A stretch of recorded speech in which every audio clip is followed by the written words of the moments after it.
Warahmatullahi wabarakatuh. Perkenalkan, nama saya Andriani, NIM 8558886591. Nah, hari ini saya akan mempresentasikan kekerasan di sekolah. Kekerasan pada siswa adalah suatu tindakan keras yang dilakukan terhadap siswa di sekolah dengan dalih mendisiplinkan siswa.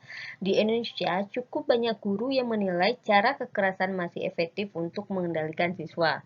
Hal ini bisa menyebabkan trauma psikologis atau siswa akan menyimpan dendam, makin kebal terhadap hukuman dan cenderung melampiaskan kemarahan dan agresi terhadap siswa yang dianggap lemah.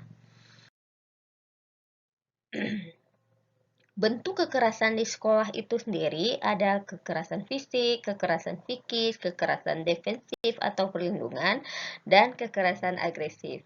Nah, kekerasan yang sering diterima yaitu kekerasan fisik, kekerasan secara mental, kekerasan seksual, kekerasan secara verbal.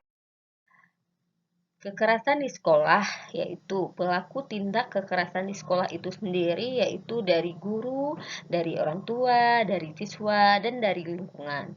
Adapun faktor guru melakukan kekerasan pada siswanya yaitu kurangnya pengetahuan bahwa kekerasan baik fisik maupun psikis tidak efektif untuk memotivasi siswa atau merubah perilaku, malah berisiko menimbulkan trauma psikologis dan melukai harga diri si siswa.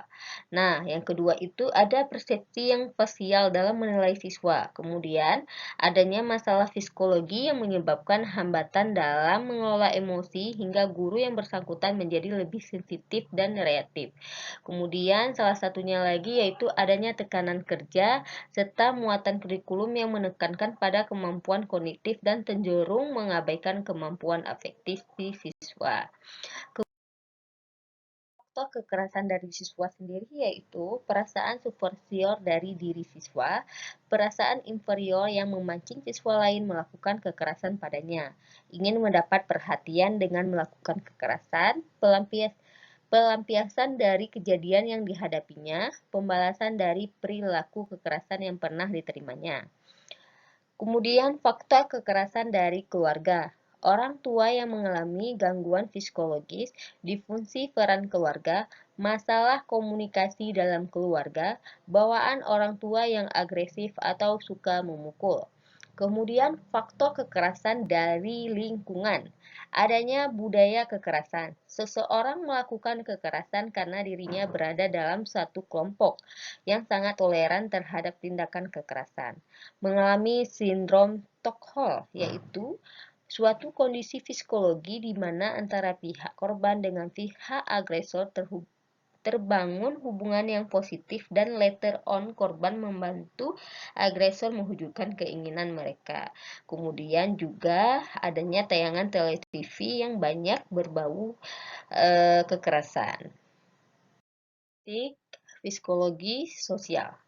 Trauma psikologi akibat dari kekerasan, mengalami ketidakstabilan mental, menderita berbagai macam gangguan mental, menderita post-traumatic stress disorder, mempengaruhi tumbuh kembang anak, kurangnya rasa aman, rentan terhadap agresi, selalu cemas, bermental sebagai korban melakukan kekerasan, rendahnya kepercayaan diri, timbulnya kesan negatif terhadap diri sendiri, sulit bergaul, murung dan depresi, berperilaku merusak diri sendiri, tingkat EQ yang rendah, dan selalu merasa cemas. Solusi mengatasi kekerasan dalam dunia pendidikan yaitu tindakan alternatif dari pihak sekolah, baik itu dari guru dan kepala sekolah.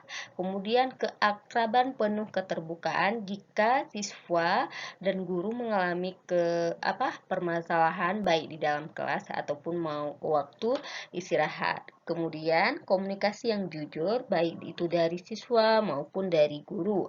Kemudian hormati kebebasan dan persamaan. Nah, di sini mungkin ada perbedaan agama, maka di sini kita harus menghormati dan saling menghargai kebebasan yang dianut oleh agama masing-masing serta rasa kasih yang berani. di mana rasa kasih yang berani ini kita sebagai orang yang melihat adanya kekerasan, baik itu guru, maka kita harus meluraikan para siswa kita, yaitu saling mempercayai secara penuh. Berikut hasil presentasi saya.